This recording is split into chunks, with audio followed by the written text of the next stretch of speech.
Sveiki audio aparatūros fanai. Tai mano rankose Sansui AU555A. Tai šiandien pakalbėsim apie šio stiprintuvo remonto darbus, servizavimą, gedimus, na ir žinoma skambesį. Tai manau tikrai laukia įdomus video. Po pirmos dalies pasipylė daug tokių įdomių komentarų, kaip mes klaukant tą šiukšlę, iš kur gavai šitą šiukšlę ir taip toliau. Na tikrai neslepiu, šį stiprintuvą gavau iš vieno savo rėmėjo, iš Norvegijos. Na ir pamatęs tokias reakcijas, tai tikrai užsispyręs dar labiau norėjau šį stiprintuvėlį suremontuoti, kad jisai užgrotų tinkamai. Tai tikrai man pavyko, aišku, dar liko kažkiek darbų, tai būtent apie tai šiandien ir pakalbėsime. Kas galite, norite, prisidėkite prie mano kuriamo turinio ir paremkite mano aparatūros projektus Patreon'e, PayPal'e ir pridėsiu banko sąskaitą. O dabar važiuojam! Na ir darbai prasidėjo nuo kondensatorių. Tai pradžiai pamatavau didžiuosius filtravimo kondensatorius 1500 mikrofaradų ir kaip matot rodo 1932 mikrofaradus. Tai beveik 25%, daugiau negu turi būti. Tai pagal savo patirtį galiu pasakyti, kad tai rodo, kad yra vidinis trumpinimas. Tai turėjau Denon audio kondensatorius. Juos patikrinau, dėjau 10 000 vietoj 1500 ir jie rodė 9500. Na, tai 5% tik tai skirtumas. Buvo įdėti šie kondensatoriai. Tada toliau ėjau prie mažesnių kondensatorių, išlitavau juos ir pradėjau tikrinti. Tada pamačiau, kad irgi ta pati istorija, 100 mikrofaradų, netgi kiti kondensatoriai daugiau rodė negu turi rodyti. Tai visus keičiau iš eilės, derinau poras, parinkinėjau, kad būtų panašiausi parametrai. Na ir iš eilės visą stiprintuvo plokštę taip ėjau ir keičiau visas dalis, visus komponentus, visus kondensatorius, atlikau valymą. Na, toliau pakalbėsim apie kitus atliktus darbus, dabar šiek tiek papasakosiu daugiau apie kondensatorius, kitos informacijos bus. Toliau tęsiu darbus prie Sansujaus, tai galim dabar patikrinti 50 voltų, 1 mikrofarado kondensatorius. Pažiūrim, ką rodo. Kaip matot, rodo padidėjusi talpumą šiek tiek. Ir varža SR 3,2. Na, didokas. Tai visa krūvelė kondensatorių tikrai labai blogi parodymai. Yra kas ir viršyje 30-40% netgi. Tai indikuoja, kad yra vidinis trumpinimas, kondensatoriai turi nuotėkį. Tai dabar toliau kitinėjų, nebedaug beliko, liks dar šitie va didesni. O visus mažiukus jau baigiu pakeisti, na gal pavyks neužilgo jau ir išbandyti šį stiprintuvą. Na kągi, darbai tęsiasi, tai tada perėjau prie fono sekcijos, tai prie ampas fono, pakeičiau irgi dalį kondensatorių išmatavęs, kurie buvo blogų parametrų. Na, patefono sekcijos dar nebandžiau kol kas. Toliau įdėjęs plokštelę šią, na įdomiai, taip patogu servizuoti tikrai padaryta. Tada perėjau prie tembrų bloko, tai tembrų blokė irgi pakeičiau tuos kondensatorius, kurie buvo blogų parametrų, dalį palikau. Vyksta toliau remontėlis, tai pasileido oscilografą ir turim tokią problemėlę, kad kaip matot,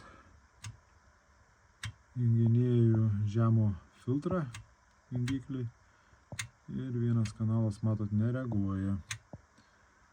Tai yra kita bėdelė, reguliuojant tembrus. Štai reguliuoju tembrus. Ir kad būtų visiškai idealu, tai praktiškai bosas visas atsuktas iki galo yra. Tada tai reikės remontuoti, kažkas yra su žemų dažnių filtru. Šita dalim, kaip matot, yra problema. Išardysiu patį jungiklį, nes jo dar nebuvo ardęs. Pradžiai bandysim išvalyti, gal yra apsioksidavęs. Tokios įdomybės, tai pakeičiau jau apie 80% kondensatorių. Dabar vyksta derinimo darbai. Na, vakar pakeitęs mažą dalį kondensatorių bandžiau šį stiprintuvą. Jau man patiko, kaip jis skamba. Skambesys labai panašus į lempą. Tai einam prie darbų. Manau, turėčiau šiandien gal ir pabaigti jį. Antra diena jau. Nu štai jungiklis išardytas ir pažiūrime, ką mes matome. Tai nežinau, ar jūs žiūrite, bet yra tikrai oksidacijos židinių. Eisime, tuoj viską nuvalysime, sutepsime ir surinksime. Vaizdelis po valymo. Oksidai nuvalyti, einam surinkinėsim. Tai jau metas prabandyti. Tai pirmas bandymas. Tai dabar įjungiam filtrą žemų. Matot, veikia. Išjungiam, išsijungia. Tai sutvarkyti pavyko. Eisim dabar prie derinimo darbų. Reikia suderinti režimus darbinius, kad grotų abudu kanalai vienodai, kad būtų ramybės srovės sureguliuotos. Panašu, kad jau einam link pabaigos. Darbai toliau tęsiami, tai dabar suderinsime ramybės sroves. Jungiami gnybtai yra tarp saugiklių po tranzistoriais į tarpą. Na ir tada yra sukinėjimas šis potenciometras. Turi būti 20 mA ramybės srovė šiam stiprintuvui pagal specifikaciją. Na aišku, čia šitie parametrai krenta po truputį, nebus kad taip iš karto, tai čia maždaug praėjo apie 5 minutės. Dabar jungsime oscilografą ant sinusinių matavimų ir 1 kHz užsistatysim ir žiūrėsim, kaip stiprintuvas įeina į klipingą. Kaip matysite tuoj, kad į klipingą įeina ne vienu metu, na, atliktas tada bus paderinimas, kad į klipingą įeitų vienu metu tiek viršutinė dalis, tiek apatinė bangos ir tada bus jau derinimo darbai baigti.